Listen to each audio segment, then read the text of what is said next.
తెలంగాణ నిరుద్యోగ జేఏసీ సిద్దిపేట జిల్లా శాఖ ఆధ్వర్యంలో ఈరోజు స్వామి వివేకానంద అంటే యువకులందరికీ కూడా ఆదర్శమైనటువంటి స్వామి వివేకానంద జాతీయ యువజన దినోత్సవం నాడు ఈ నిరుద్యోగులు మరి లైబ్రరీలో ఉండాలన్నా రోడ్ల మీద ఉండాలన్నా అని తేల్చుకునేలాగా ప్రశ్నార్థకం చేసినటువంటి ఈ కాంగ్రెస్ ప్రభుత్వానికి కనువిప్పు కలిగేలాగా నిరుద్యోగులందరూ కూడా కలిసి స్వామి వివేకానంద గారికి తమ గోడును వెలుబుచ్చుకునేలా వినతి పత్రాన్ని ఇచ్చిరు.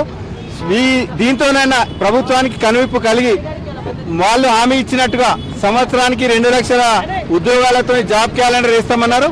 జాబ్ క్యాలెండర్ జాబ్లెస్ క్యాలెండర్ గా చేసినటువంటి రేవంత్ రెడ్డి గారి నేతృత్వంలోని కాంగ్రెస్ ప్రభుత్వానికి కనువిప్పు కలిగేలాగా నిరుద్యోగులందరూ కూడా లైబ్రరీని విడి రోడ్డు బాట చేపట్టి స్వామి వివేకానంద గారి దయ వల్లనైనా మరి చెవిటి గుడ్డి ప్రభుత్వానికి కనువిప్పు కలిగి వాళ్ళు హామీ ఇచ్చినటువంటి జాబ్ క్యాలెండర్ను విడుదల చేయాలని దానికోసం ఇటు నిరసన తెలిపి స్వామి వివేకానంద గారి జయంతికి వారి నివాళులు అర్పించి వారి స్ఫూర్తిగా వారి విగ్రహానికి మరి ఈరోజు వినతి పత్రం ఇచ్చినాం.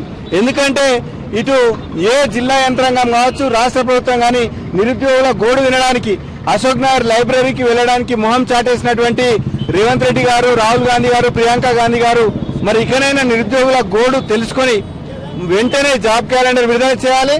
వాళ్ళు హామీ ఇచ్చినట్టుగా జాబ్ నోటిఫికేషన్లు వెంటనే ప్రకటించాలి. లేదంటే నిరుద్యోగుల ఆగ్రహానికి మరి గురికాక తప్పదు. రానున్న ఎన్నికల్లో కూడా నిరుద్యోగులందరూ కూడా కాంగ్రెస్ పార్టీకి ఖచ్చితంగా ఈ వాళ్లను నమ్మించి మోసం చేసినందుకు తగిన గుణపాఠం చెప్తారని చెప్పి కూడా మేము ప్రభుత్వాన్ని హెచ్చరిస్తున్నాం. Thank you. జై తెలంగాణ. ఒక్క జాబ్ కూడా రిలీజ్ చేయలేదు. ఓట్లకు వచ్చిన రోజేమో 2 లక్షల బ్యాలెట్ పేపర్ మీద ప్రింటింగ్ చేసి 2 లక్షల ఉద్యోగాలు విడుదల చేస్తాం, ఉన్న నిరుద్యోగులందరికీ భర్తీ చేస్తాము, నిరుద్యోగ యువతకు కొంత అమౌంట్ అన్నట్టు మెన్షన్ చేసి 5,000 ఎంత ఇస్తామని మెన్షన్ చేసి మరి మాట్లాడారు. అట్లా మాట్లాడిన వాళ్ళు 2 సంవత్సరాలు అవుతుంది వాళ్ళు అధికారంలోకి వచ్చి ఇంతవరకు కూడా ఒక్క ఉద్యోగం విడుదల చేయలేదు. వాళ్ళు కన్నులు మూసుకొని పాలిస్తున్నారా, మరి ఎట్లా పాలిస్తున్నారో అనేది అర్థమైతలేదు.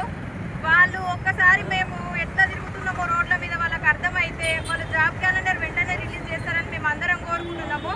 ఈరోజు వివేకానందం జయంతి వలన మేమందరం జాతీయ యువజన దినోత్సవం కాబట్టి మేమందరం ఈరోజు రోడ్ల మీదకి వచ్చే పరిస్థితి తీసుకొచ్చిన నడుస్తున్న ప్రభుత్వానికి మేము ఒక్కటే విన్నతి కోరుకుంటున్నాం. మాకు ఎంత